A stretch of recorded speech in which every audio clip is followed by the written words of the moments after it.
A video on sourdough.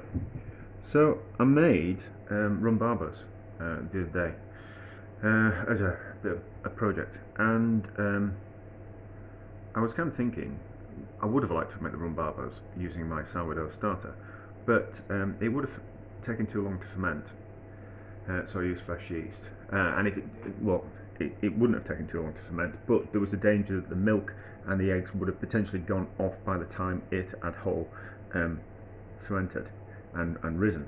So I used fast-acting yeast. But then I was kind of thinking that why couldn't we? Obviously, we can't use, or potentially can't use milk and eggs in a sourdough because there's a risk of them going off.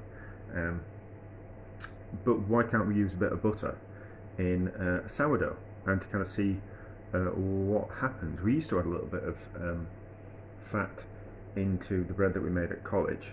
The teacher said that it improved the shelf life of the bread. So I was kind of quite curious. So what you do with a rhubarb, which is a savarin dough paste, savarin, I've heard it called both. So what you do is you mix the ingredients, let it rise, knock it back, and then fold in the butter. So I thought, well, let's use that process to with some sourdough. So there's about 600 grams worth of sourdough dough there. It's fermented once, it's risen once, and then I've had it in the fridge fermenting. So am I going to mix it in there, or am I going to try and make it, or I'm going to make a mess of the board? If I put fat in, it might make a mess of the board. So let's start it off in there, and there's about 600 grams worth of dough, and there's 50 grams worth of butter to start off with. So I'm going to need, and see what happens. I think I'll need to do it on the board. Yeah, I think I'll need to do it on the board, and the dough's probably a little bit too cold as well, so I might end up having to put it in the mixer. But let's see what happens if we can knead it in. I've got some more butter, so we might end up putting some more butter in as well. But I'm just curious to see what will happen. It's going to smear out onto the board, but hopefully that will just mix straight back in. Easier if I was doing it on with the machine like I did with the rhumbarbas, but although the rhumbarbas are a very wet dough, so it's really difficult to knead it a savarin. But it looks like it's kind of getting there. Fall on the floor. It's always kind of quite difficult to knead a small amount of dough.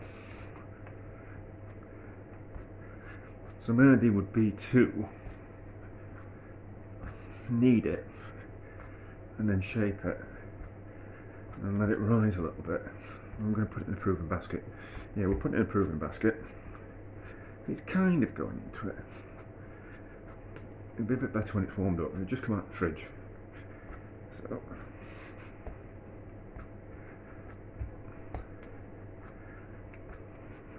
and I don't know if adding the butter before we proved it for the first time would have stopped it from proving. Oh, it's mixing in. So I'll carry on kneading, and we'll pick up these bits of butter that have gone onto the board and make sure those get mixed in.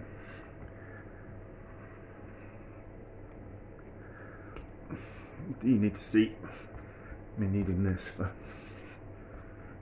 10 minutes, 5 minutes? I don't know. But you see, if we can put butter in, we can put other types of fat in as well. That's going in quite well. That's alright. That's alright. Now, do I risk? It was for 20 grams worth, for 200 grams of flour, it was 50 grams worth of butter. So we've still got some globules of butter there. So in that idea, then if there's 600 grams of dough here, I could probably getting 100 grams worth of butter. So there's about 400 grams worth of flour here. And if the Savarin dough can take 50 grams of butter per 200 grams of flour, then a sourdough might do the same. I mean, if it works, hurrah. If it doesn't work and there's too much butter in it, I've mixed in too much butter, then that'll just mean that I'd have to do it again. But it's soft, isn't it?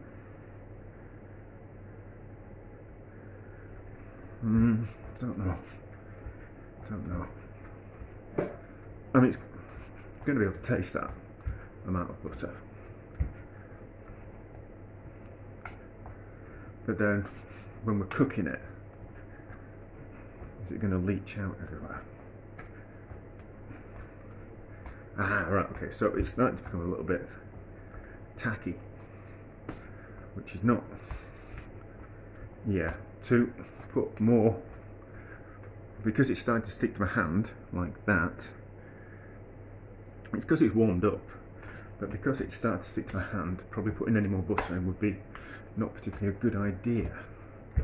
So, although, mind you, we'll just do it next time. Next time I'm baking bread anyway today, so it's like I've done a third of my bread mix into this. So we'll see, we can simply, if it doesn't work, or if it works with 50 grams, we can do it again the next time and do it with a little bit more butter. But so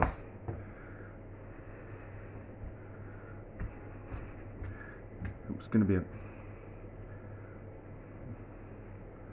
pain to shape. I don't know how I'm going to shape it into a bowl to put it in the proving basket. I don't think it will get any kind of spring to it. I might have to bake it in a loaf tin. Oh, I can't remember how to do loaves. It's like that, isn't it? We roll it up and we create tension in the dough like that. That's really sticky dough. Yeah, we're not going to get away with any more butter than that, are we? I don't know how we're going to bake it.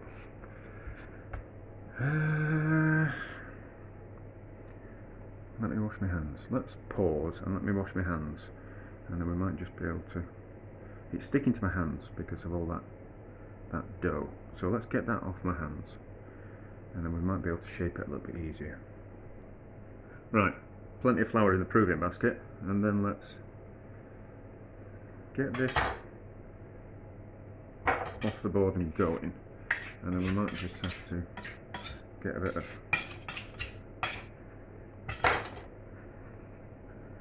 flour on our hands. Oh, we might be okay.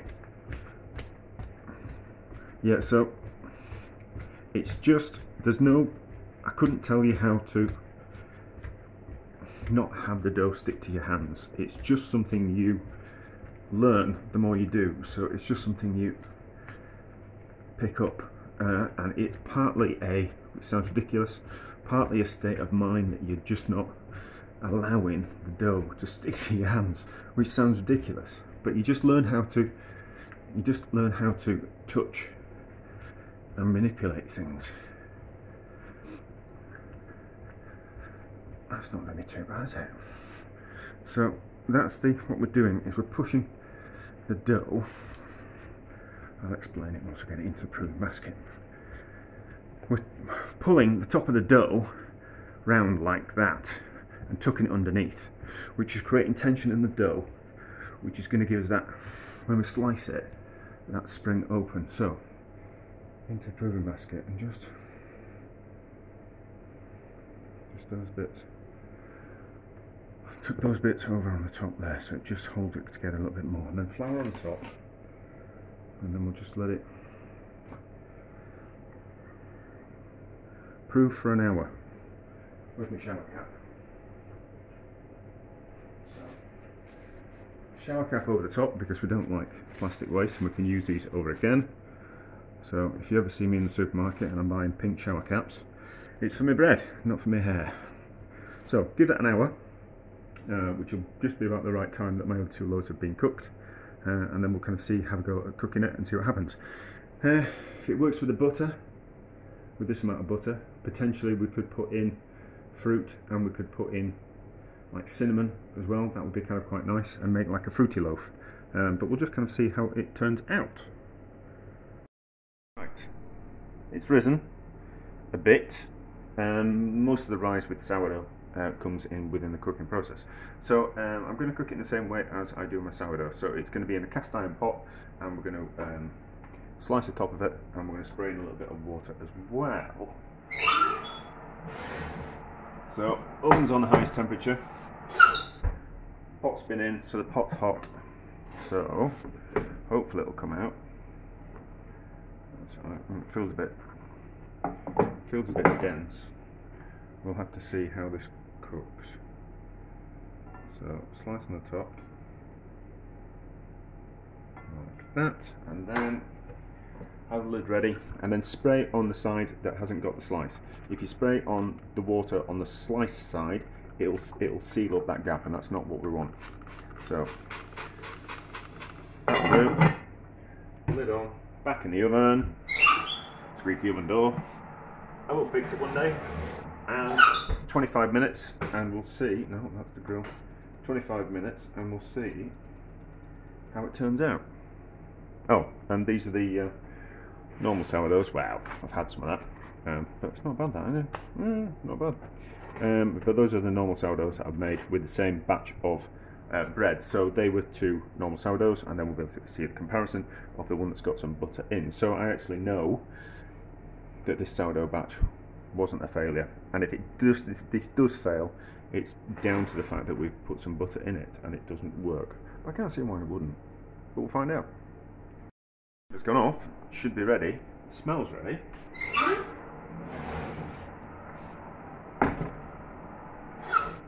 Let's quickly move it off my board. Oh, that's not so good, is it? It's not just quite ready. How's it ready on the bottom? Let's...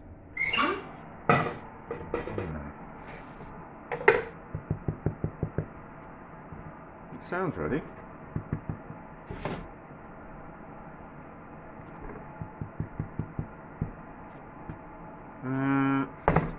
Let's give it 5 more minutes.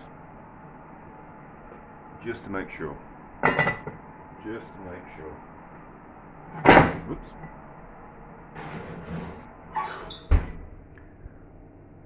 Five minutes up, let's have a look.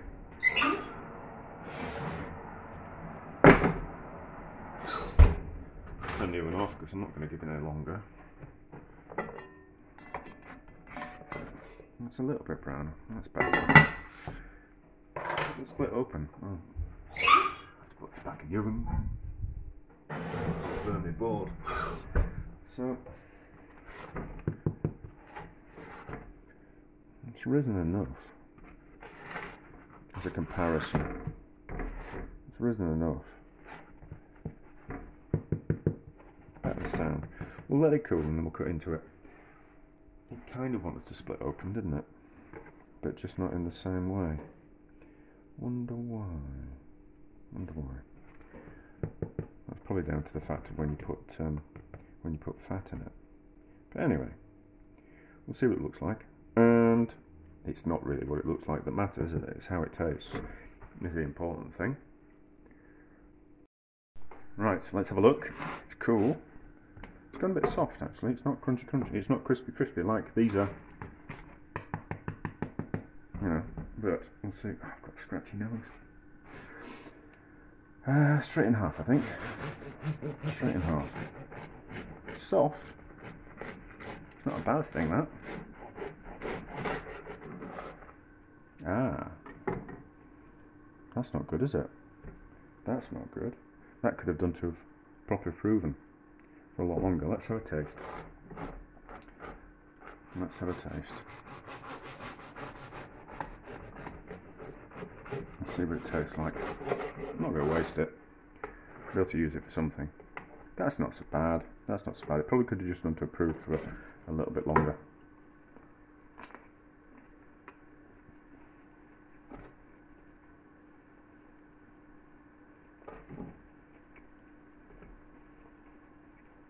It tastes nice. It's not as nice as sourdough, but it tastes nice. I might have. See, I put something in my mouth and then started talking, haven't I? So,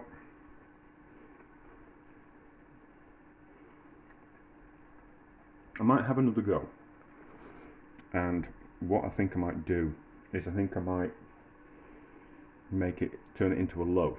So next time I bake bread, I'll save a third of the mixture, kneading 50 grams worth of butter, and then form the bread into a shape it so it goes into a loaf tin, and then we'll get like a proper rise on it, rather than in a proving basket, and then we'll see if it kind of bakes any better that way. But those aren't any good, are they? You know, that's like what sourdough used to be. That's how my sourdough used to be when I first started. But it's not bad there. So there's some rise in it. But if you imagine, so the rise, when you put bread in the oven and you cook it, it's the heat that kind of gives it another bit of rise.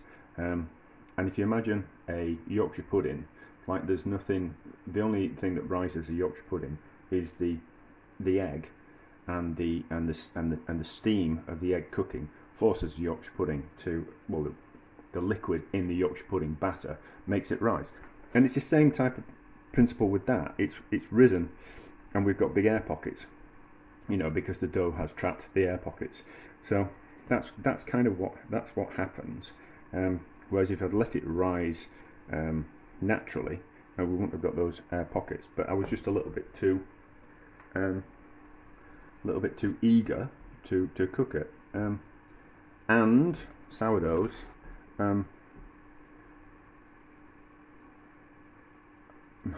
yeah, because of the gluten structure of a sourdough, that same principle happens, but the dough is a lot more stretchy. I've just got something on the back of the stove. The dough is a lot more stretchy, so you get smaller air pockets. Or no, all those San Francisco sourdough loaves, you get those really big holes. That's also slightly down to the folding of the dough that they do. But we have watered down the elasticity. I can't say it. The elasticness of the bread by adding butter. So the dough isn't as strong as a conventional sourdough dough, because we've added fat and we've added more liquid. So it's just not as strong. So the bigger holes have formed like that. I'm sure that's the reason. But anyway, it was an interesting experiment, and I'll do it again next time, and we'll do like a proper sandwich loaf, because I think that'll make quite a nice sandwich loaf, to be honest. But we'll have to see. I mean, it feels like the kind of bread that you buy from the supermarket. But anyway, not a success, but not a failure, because you only fail when you give up, and I'm going to do it again. So therefore I haven't given up, so it's not a failure, it's a learning experience.